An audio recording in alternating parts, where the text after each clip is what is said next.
Wait ఇది చాలా మంచి ప్రశ్న. ఎవరు కూడా మిస్ అవ్వకుండా ఈ యొక్క షార్ట్ వీడియోని చివరిదాకా చూసేసేయండి. అయితే పాపక్షమాపణ కలగాలంటే రక్తం మాత్రమే ఎందుకు చిందించబడాలి? ఈ ప్రశ్న నాకు చాలాసార్లు వచ్చిందండి. ఒక క్రైస్తవుడిగా ఇది రావడం చాలా ముఖ్యం.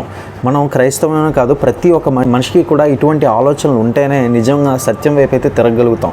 ఇది గమనించండి, రక్తం మాత్రమే ఎందుకు చిందించబడాలి? చాలా వచనాలు ఉంటాయి కదా, రక్తము చిందించకపోతే పాపక్షమాపణ కలగదని హెబ్రీయులకు రాసిన లేఖలో 9:22 ఉంటుంది. అదేవిధంగా మరి రక్తం చిందిస్తే ఖచ్చితంగా చిందించాలి. మరి పాపానికి జీతం మరణం అనేది కూడా మనకి రోమీయులకు రాసిన లేఖలో ఉంటుంది. మరి చూడొచ్చు, ఇది లేవికాండం 17:11 శరీర జీవం అనేది రక్తంలో ఉన్నది. అంటే మన యొక్క శరీరం ప్రాణం అనేది రక్తంలో ఉందని చెప్తున్నారు దేవుడు ఇక్కడ.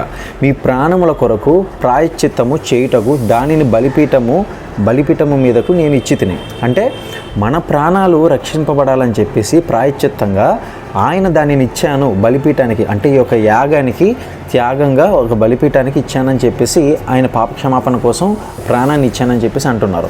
అయితే ఇప్పుడు ప్రాణం ఎందుకు కావాలి?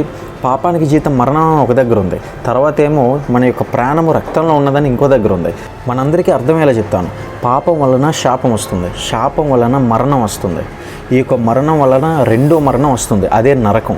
సో ఈ నరకం నుంచి తప్పించాలంటే నిత్య జీవితమైన రక్షణలోకి మనం నడవాలి. మరి ఆ రక్షణ ఎవరిస్తారు? కేవలం దేవుడు మాత్రమే ఇవ్వగలరు. ఎందుకంటే ఒక గుడ్డివాడు మరొక గుడ్డివాడికి త్రోవ చూపించలేరని చెప్పేసి యేసుక్రీస్తు అన్నారు.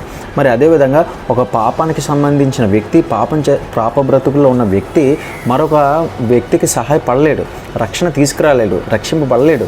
ఆ యొక్క ఆత్మను రక్షించబడాలంటే మరొక మార్గం కేవలం యేసుక్రీస్తు అయి ఉండాలి, దేవాది దేవుడై ఉండాలి. అయితే ఒక ప్రాణానికి బదులుగా ఇంకొక ప్రాణం ఎందుకు దేవుడు కోరుకుంటున్నారు? ఇది చాలామందికి వచ్చే డౌట్. దీనికోసం నేను తర్వాత చెప్తాను.